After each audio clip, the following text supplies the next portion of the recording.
You want connection. You crave it. You think about it more than you would ever admit. But the moment someone gets too close, something in you pulls the emergency brake. You pick fights for no reason. You go cold without warning. You find flaws in people who were perfectly fine yesterday.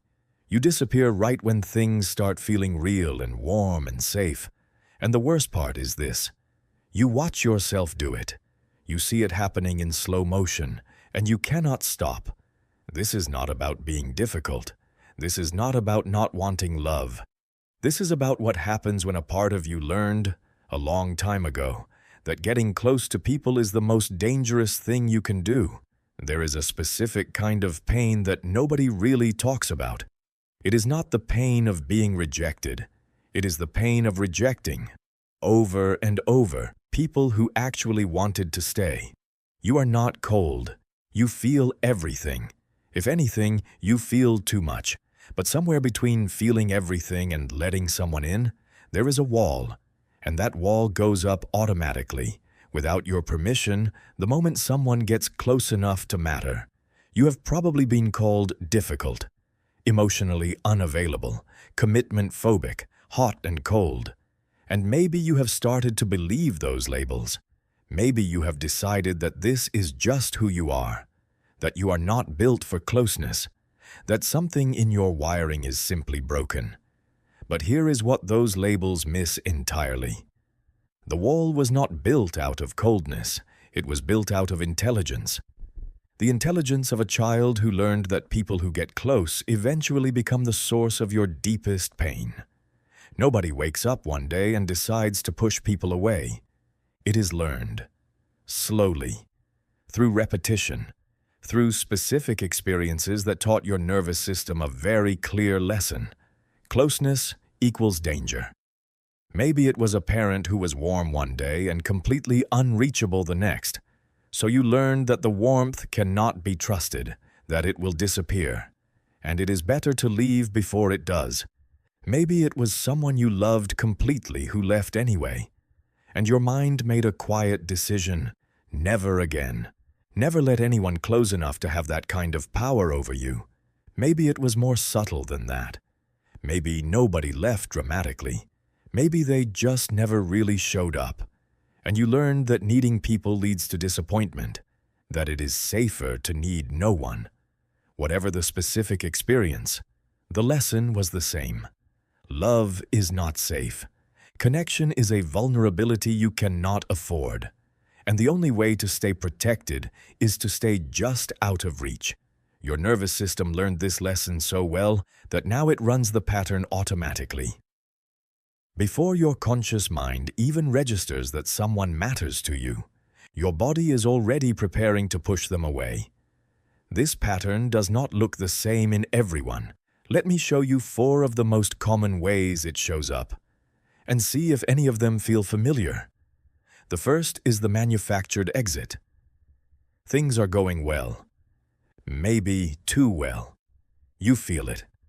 That terrifying warmth of something real. And then, almost like clockwork, you find something wrong. A flaw that was not bothering you before suddenly becomes unbearable.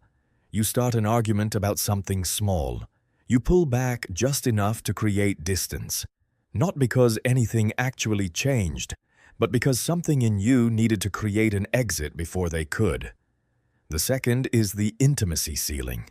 You can get close, but only up to a point. You are warm and open and engaging right up until the moment someone tries to go deeper. And then the shutters come down. You change the subject. You make a joke. You become suddenly unavailable. You have a ceiling on how much closeness you will allow, and nobody gets past it. The third is the test. You push people, not because you want them to leave, but because you need to know if they will stay. You create drama, go cold, pull back, behave badly, all to see if this person is finally the one who will not abandon you. The tragedy is that most people eventually do leave, not because they wanted to, but because the test never ends. The fourth is self-erasure in relationships. Instead of pushing the other person away, you push yourself away from yourself. You become whoever they need you to be. You lose your opinions, your needs, your boundaries. You make yourself so agreeable, so accommodating, so easy, that eventually there is no real you left in the relationship. And then you leave, not because they failed you, but because you disappeared. James was 34. He had ended 4 serious relationships in the last 8 years. Each one had started the same way, intense, connected, electric. Each one had ended with the other person saying some version of the same thing. I never really knew you. He came to therapy not because he wanted to change. He came because he was tired. Tired of the cycle. Tired of watching himself repeat the same pattern with different people and being completely unable to stop it. His therapist asked him once, "When does it start?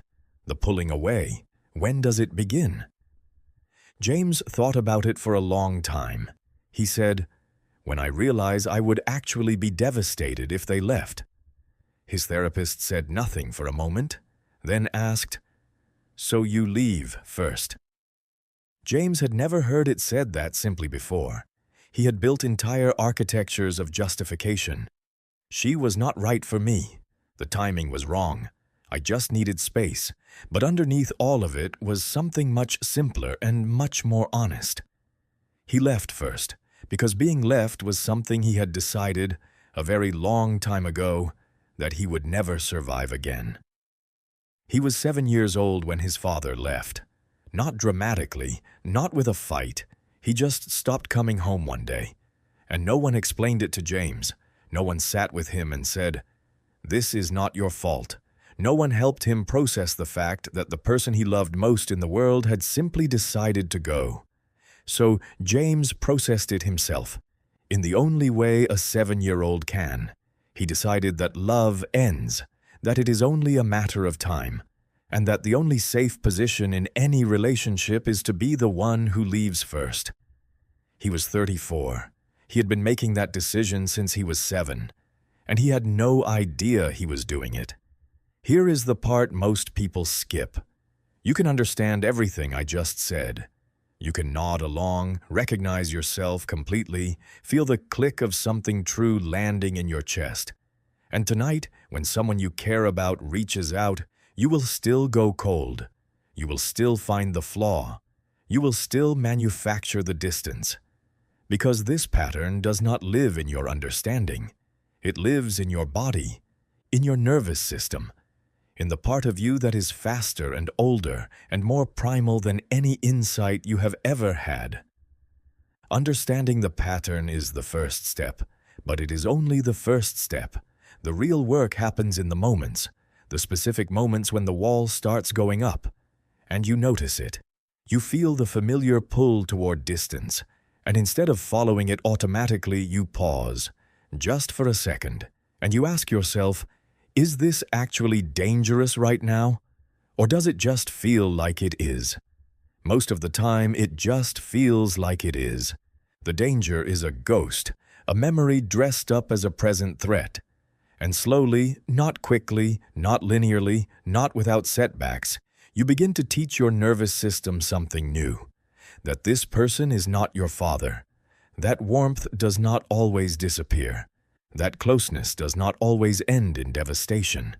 People who push others away do not need to be told to try harder. They are already trying harder than anyone realizes.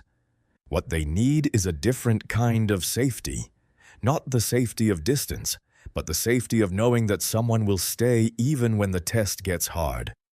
Even when the wall goes up. Even when things get cold and complicated and difficult. And here is the thing about that kind of safety. You cannot find it by pushing people away before they can give it to you. The very thing you are protecting yourself from experiencing is the only thing that can heal the wound that made you build the wall in the first place. That is the cruelest irony of this pattern, and also the most important thing to understand about it. If you recognized yourself in any part of this, the manufactured exits, the intimacy ceiling, the tests, the disappearing, I want you to hear something clearly. You are not broken. You are not unlovable. You are not too difficult or too damaged or too far gone. You are someone who got hurt, someone who learned from real experience that closeness is dangerous. And your mind did what minds do. It built a system to keep you safe. But you are not 7 years old anymore. And the people in your life right now are not the people who hurt you then. The wall kept you safe once. It is costing you everything now. You deserve to let someone in. Not perfectly. Not all at once. But slowly. Carefully. With full knowledge that yes, it is a risk. It has always been a risk. The question is whether you are willing to take it.